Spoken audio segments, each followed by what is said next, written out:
Magandang gabi mga kapuso, narito na tayo sa episode 32 ng Makiling. Sabi ng mga reporter, totoo po ba Dr. Franco na ayon sa source namin, lahat po ng mga umattend sa inyong launch na event, nahay talaga sila. Sabi naman ni Dr. Franco, wala pong katotohanan yan.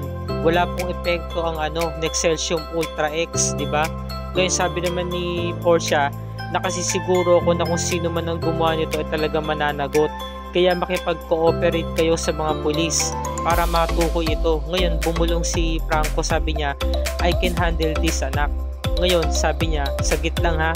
Ngayon, umalis sila mag-ama. Sabi naman ni Portia, Dad, bakit po ko inilayo? Alam mo ba pinagmukha akong tanga ni Amira sa harap na maraming tao? Kaya ngayon, maghihiganti ako sa kanya. I will make sure na pagbabayaran niya ang lahat ng to, sabi naman nito Franco. Pwes gawin mo. Patunayan mo sa akin na kaya mo. Kumbaga yun yung ibig niya sabihin. Samantala ang Crazy Five nandito ulit sa bar na kung saan ginanap nga yung event na kagabi. At dito pa nga daw sa bar mismo ni Oliver talaga ginawa yung kabalbalan na nangyari kaya hindi niya matanggap. Sabi naman niya rin, totoo ba talaga na buhay yung Amirang yun? Walang niyang yun, buhay pa pala siya. Ngayon lumapit si Portia, sabi niya, Kuya, sabi sa bartender, ano ba yung pinakamahal na alak ninyo dito? Binigay kay Portia. Sabi niya, magkano to? Sabi naman ni Oliver, 30,000 ang halaga niyan. Inihagis agad ni Portia yung alak do sa may semento, kaya nabasag sa may pader. Nagalit si Oliver, tumayo agad, sabi niya, ano nangyayari sa'yo? Nababaliw ka na ba? Ba't mo ginawa yun? Sabi naman ni Ren, hinay-hinay lang. Sabi naman ni Portia, kasalanan mo to dahil hinayaan mo na makapasok ang mga walang niyan yun dito kagabi. Sabi naman ni Seb, Portia ang alak iniinom, hindi hinahagis sa pader. Sabi naman ni Seb, Kuya, meron ka pa bang pinakamahal na alak dito? Ano Seb? Ihahagis mo rin, magkakagulo tayo dito. Sabi ni Seb, kalma, iinumin ko. Uminom sila. Ngayon, sabi naman ni Portia, hindi ko talaga alam kagabi na high talaga ako. Basta uminom lang talaga ako ng wine kagabi. Hindi ko alam yung mga pinaggagawa ko. Sabi naman ni Ren, natural meron siyang inilagay doon sa ininom natin. Ngayon sabi naman ni Portia, wala talaga akong maalala. Hanggang sa nagulat na lamang ako na meron na palang nakapulupot na ahas sa may braso ko. Lumapit si Maxine, sabi niya, kung ganun wala ka talagang nalalaman kagabi, nahay ka na. Oo, exactly. Ganun nga talaga. Sabi naman ni Seb, kung ano man yung drugs na nilagay ni Amira doon sa inumin natin kagabi, matindi ang tama nung kakaiba yun. Sabi naman ni Portia, pwede ba wag na kayo maniwala sa kanya? Ang tingin ko talaga parang impostor siya. Baka nagpapanggap lang talaga siya na siya si Amira. Nakita lang kasi natin siya na nandudong kagabi dahil nga sa ininom nating wine kaya high na high tayo. Sabi naman ni Maxine, maaring totoo nga yung sinabi mo na maaring nagpapanggap lang talaga siya na siya si Amira, pretending to be someone. Sabi naman ni Seb, di ba alam na nga natin na patay siya, paano natin malalaman na buhay siya? Sabi naman ni Portia, ako ang bahala kuya. Ngayon pinapanood ni Amira yung balita, di ba? Yung pagkaka-interview nga kina Portia sa kay Doc Franco, sabi niya, alam mo, pinayaman man kayo ng mutya, pero ako mismo ang lubos na nakakilala sa halamang yan, yung sa mutya, di ba? Dahil ako, halos magkaparehas lang kami ng mutya, o nakatulong kami sa mga tao, napapagaling namin ang mga sugat nila at nakapagbigay kami ng buhay. Ngunit sa kabilang banda, meron kaming parte na talagang nakamamatay. Yung kinuha niya yung pinaka-buds ng bulaklak, yung pala yung pinakalaso ng mutya, yung pala yung nakamamatay. Kaya talagang hindi titigil si Amira hanggat hindi siya nakakapaghiganti. Buong buo na ang kanyang pasya na talagang papatayin niya ang mga umapi sa kanya. Ngayon naantala yung kanyang pag-iisip nang dumating yung si Emily na best friend niya. Boss friendship, pasok na ako sige tuloy. O ito, binilan na kita ng pagkain kasi maghapon ka na nagkukulong dito eh. Sabi naman ni Amira, alam mo Emily, pinaglaruan ako ni Portia dati, di ba? Sa ngayon, hindi ako titigil hanggat hindi nila napagbabayaran lahat ng mga kasalanan ginawa nila sa akin. Ginawa nila akong katawa-tawa. Pinahirapan nila ako.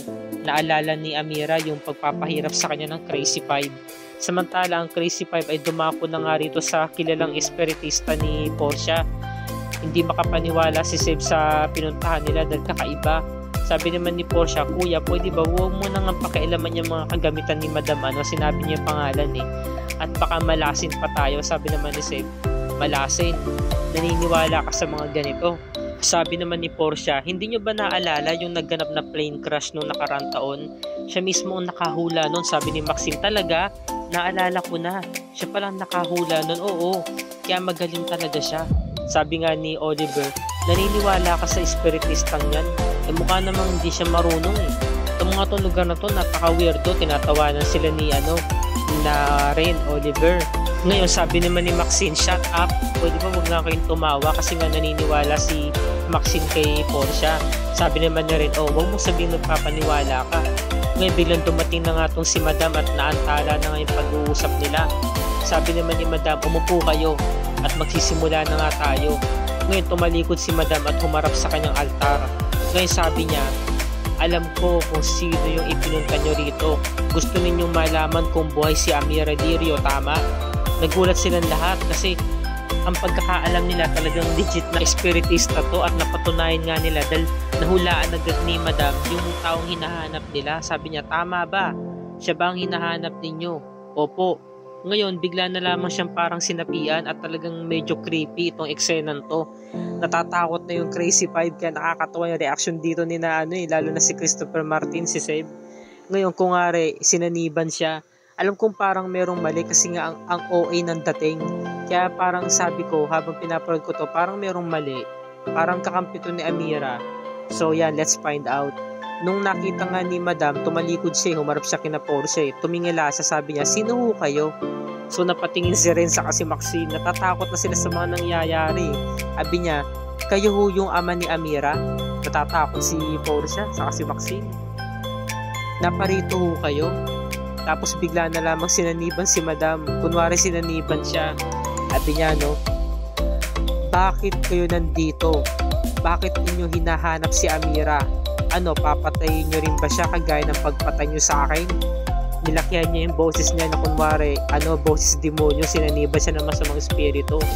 Ngayon natatakot si Maxine saka si Portia. Sabi ni Maxine, wala naman kaming ginagawa sa'yo, diba? Diba? Nunudyo kanya si Portia. Ngayon, sabi naman ni Madam, wala rito si Amira. Dalang totoo, buhay siya. Buhay siya, sinakal niya si Portia, nagkagulo na sila, nagpanik na yung Crazy Five. Nataranta na, sobrang takot. Kasi medyo creepy talaga Kinuha ni Seb sa kanya rin, sa kanya Oliver si Madam. Tapos inuntog nila sa may upuan. Tumama pa nga kay Seb, nadaganan siya, sabi ni Seb, uy, alisin nyo to. Takot na takot Takbo yung lima Nabag yung buntot Tapos sabi ni Madam, aray ko po, ang sakit, nauntog ako. Ngayon, bigla siyang pumunta sa may kwarto at nag-aabang pala doon si Amira sa loob. Tawan-tawa si Amira, sabi niya, Madam, nauntog ho ako Di bale, dadagdagan ko yung bayad ko sa'yo. O to, walang bilang-bilang yan, sa'yo na yan lahat. Maraming salamat, Madam. Naku, big time ka talaga Maraming salamat sa uulitin, sabi ni Amira, welcome. Basta ikaw, nakita mo ba yung pagmumukha ng Portiang yun? Nakakatawa siya, di ba? Mukha siyang tanga. Tawan-tawa si Amira. Ngayon, kinuwento niya to sa friendship niya kay Emily. Sabi naman ni Emily, talaga lang biruin mo, napakatapan ng Crazy Five pero ngayon nagduwag sila. Nakakatawa naman. Yung ginagaya niya yung boses ni Portia. Sabi niya, okay tamo, kuha-kuha ko na yung boses na impactang yan. Paano kasi, lagi natin nakakasama noon, sabi niya. Ngayon, sabi naman ni Amira, nag-uumpisa pangalan daw siya, talagang hindi siya titigil hanggat hindi niya na pagbabayaran ang Crazy Five. Paglalaroan niya pa to, diba? So nagkakasundo talaga sila mag-friendship. Sabi nga ni Emily, meron akong gift sa'yo. Ano to? Sige na, friendship, buksan mo na. Wow, friendship, maraming salamat Alam mo ba, ngayon lang ako nakatanggap ng gantong libro? Talaga ba? Oo, kasi ang story ni Maria Makiling, nagmula lang sa kwento ng nanay ko. Hindi galing sa libro, sabi naman ni Emily. Friendship, bakit ka ba interesado dyan kay Maria Makiling? Kasi naman, ipinanganak ako sa bundok ng Maria Makiling, sa Barangay Uyente, na kung saan doon naninirahan si Maria Makiling. Alam mo, ang story niyan, napakabuti talaga ni Maria Makiling, ngunit inabuso siya ng mga tao.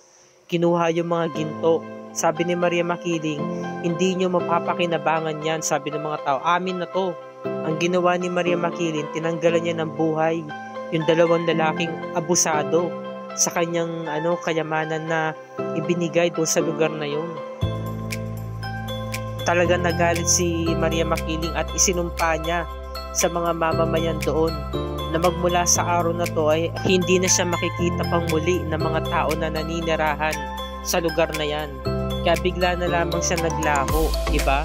Pero pinangangalagaan pa rin niya yung buong kabundukan na yun, yung kanya nasasakupan. Kaya sabi ni Emily, nako, boss friendship, pares pala kayo ng daanan ni Maria Makiling. Kasi ikaw, inaapi-api ka ng mga Crazy Five kahit na wala ka namang kasalanan ginawa sa kanila. Inabuso nilang ang kabaitan mo, sabi naman ni Amira. Pero mapalad pa rin ako, bes, kasi nandiyan ka.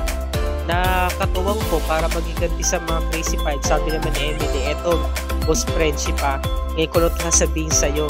For the first time, di ko to sinabi si yun. Wala nang iwanan friendship kahit na iwanan ka ng boyfriend mo. Oo, wala kang boyfriend ngayon. Oo, single ako ngayon. Kahit anong mangyari, wala nang iwanan to. Ngayon, pinuntahan ni Amira yung kwarto niya na kung saan nakaukit na raw lahat ng mga litrato ng Crazy Five sa may bato. Diba? Yung pinakabato na nila, dibingan nila. So, meron tumawag sa kanya si M. Yung taong tumutulong sa kanya. Nakahanda na lahat ng plano niya para sa Crazy Five. Handa siyang patayin ng mga ito. At dito na po nagtatapos ang review ni Rika para sa araw na to, mga kapuso. Kung bago ka pa lamang sa aking channel, kung maaari makahingi ako sa'yo ng subscribe at i-click mo na rin ang bell icon para lagi ka updated sa mga episodes ng Makiling and other GMA shows tulad nito. Maraming salamat sa inyong panonood, mga kapuso, and God bless us all.